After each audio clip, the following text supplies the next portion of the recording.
Hello and welcome to the recap of day 4 in the Karen Reed case. Today, it was a very interesting day because apparently, if you go on trips with someone, have pictures taken with someone, do you even know them if you have a lot of followers on social media? I'll save that one for last, but we are still on the state witnesses. We had this gentleman who is Lieutenant Greg Woodbury. He was at the scene. Later, he was called to a section 12 on Karen Reed because someone claimed she might hurt herself. He didn't really have much to say, but what he did have to say was she said, "Is he dead? Is he dead? Is he dead?" That's that's actually what he really put in there. He talked about she was very distraught, she was very distressed. She she acted like a person in grief. That's he talked about the scratch marks to the arm, and we were shown the blunt force laceration picture today in court, and he described it as scratches. No one so far has described it as blunt force lacerations to the arm, but a little interesting that he also heard, "Is he dead? Is he dead? Is he dead?" Not, "I hit him, I hit him, I hit him," like some other people heard. The next witness we'll look at is this weird looking fella. His name is Daniel. Oh, sorry, the wrong one. I need this one. Daniel Whitley.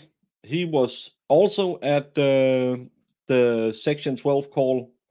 He heard her asking a lot about if he was dead or alive. She was very distraught, and he kind of did what you would call mental first aid. Said, "Well, you could survive," and tried to calm her down, talk about it. Um, he talked about Karen Reed was upset she couldn't take care of the kids, and then there was something about Carrie Roberts where he said, "Well, you have a great support system. You have Carrie," and she said, "Do you know Carrie?" And then there was an objection because he wanted to put in there that when she talked about Carrie, she did it in a snarky way, and there was an objection which was sustained, but. Lally tried a lot to get him to give hearsay evidence, talk about how she talked about Carrie Roberts. Um, we later found out through snoots on the internet he is a neighbor of Carrie Roberts. Other than that, not much. He asked about her medical history, and she said, "I have MS," which is neurologic disease. It's not a mental illness, but it will hurt your body. It's a more motor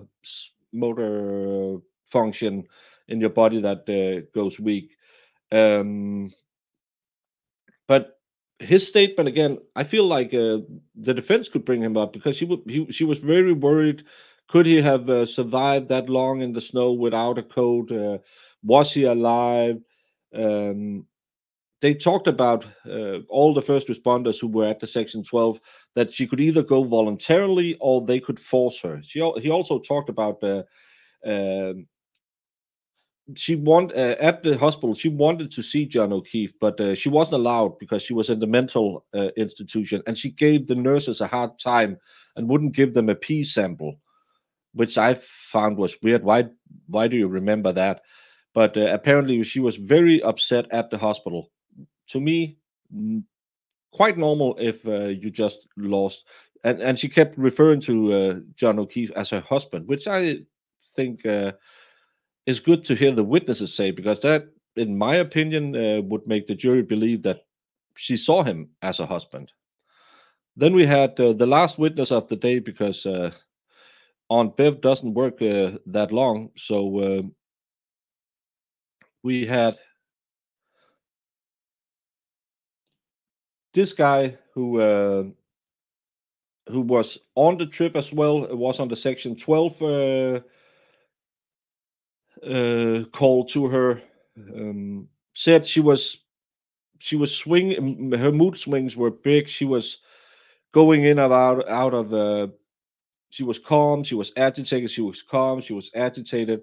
And she was agitated because she didn't want to go to the hospital. But they said again, you can go voluntarily, or we can keep you for 72 hours. So she went voluntarily. She also talked about John O'Keefe's kids to this guy. Didn't know if she could raise them. Didn't want to raise them. And Lally tried again to get into how did she talk about Carrie Roberts. He was asked if she seemed intoxicated, and he said no. He was asked, "Did you smell alcohol on her?" No. Did she state that she had alcohol? That was Lally asking about that, and she's and he said no. She didn't say she had any drugs or alcohol. To kind of say, well, she was heavy drinking the night before, according to Lally, so she should say that. But when the defense asked him, they asked him, when you ask those kind of questions, did you have any drugs? Did you have any alcohol? What do you mean? And she said, well, within the last hour to 2 hours. And did you smell any alcohol? No. Did you have any suspicion she was under the influence? No. So again, a great day for the defense, killing Lally's momentum. There was some rulings with Bev where I thought, oh, interesting, because Lally is allowed, if as long as he just said, what if anything, he can lead as much as he will do in his direct. But today she actually cracked down when he went into hearsay. So I like that. But the star of the day is the lady we ended last night with, or yesterday. It's the woman who was the one stating that I heard her say multiple times, I hit him, I hit him, I hit him. She said it in front of officers, she said it in front of everyone, and I told everyone about it. And then there was this little exchange, which I found quite interesting. Miss McLaughlin, who's Caitlin Albert? I went to high school with somebody named Caitlin Albert. Somebody named Caitlin Albert. I went to high school with somebody named Caitlin Albert. That doesn't sound like a lady who really knows Caitlin Albert. We had a big commotion for Rule 14 motion. That's when they want to bring in new evidence to impeach a witness who they believe isn't telling the truth. We had a hearing about it where we saw pictures of her. Well, we didn't see the pictures, but she was shown pictures of her together with Caitlin Albert on trips, drinking, partying.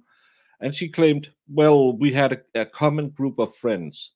If you go around on Twitter, use the hashtag Karen Reed, you can see the pictures where she's hugging Caitlin Albert. This lady claims she knew nothing about Caitlin Albert. They were more like acquaintances than real friends. Then we had the finishing thing was asking her who set up the interview with Michael Proctor for you, and she said, I don't remember. Was it Kevin Albert? If it was, he's conflicted out of this. And she said, I don't know. I don't know Kevin Albert. So she didn't know a woman she went to high school with, who she partied with. She didn't know Caitlin Albert's parents. She didn't know that house, that it was Caitlin Albert's parents' house. She didn't know nothing. But she clearly remembers 3 times, even though she never testified to this before the grand jury, that she said, I hit him, I hit him, I hit him. And she told everyone at the scene about it. Well, everyone in the ambulance. This lady came off very, very shady. And Jackson got some digs in at her where he asked, "So your story has changed both yesterday and today?" And she went into, like I said, she gave a 5-minute answer to a 2-second question. And to me, she seems like someone has told her, "You better deny everything." It might just be my opinion. That's the good part of having a YouTube channel. I can just give my opinion. I don't have to prove anything. But it seems like they knew yesterday didn't go too well, so they prepped her for this.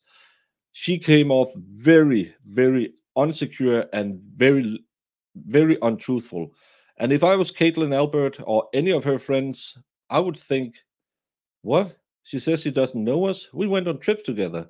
And the defense better hope to God no one comes forward with any evidence that Caitlin Albert and her was at any parties together. Let's hope no one took a photo of her at a pool party at the Albert's residence. Let's hope there's not a picture where Daddy Alberts is her little league basketball coach. I don't know if that's the name. Let's hope no one have pictures that could imply that who are willing to come forward, because that would be very detrimental to this young lady.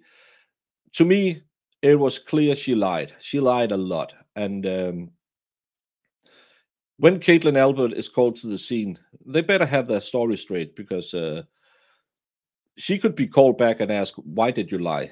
But another half day, they went on a trip to see the car. We saw some pictures of the car. No injuries to the car whatsoever. The only real bump is inside the tailhouse lighting, which probably happened when they tore the tail light out. Other than that, there was nothing to see in that car. If that had hit a 220-pound object, I can't see it. But we have to see Monday how they move forward. We've been through 12 witnesses in 4 days. At least Bev said, "Could you please stop talking about snow?" But it's going real slow, and the state hasn't proven stuff, in my opinion, yet.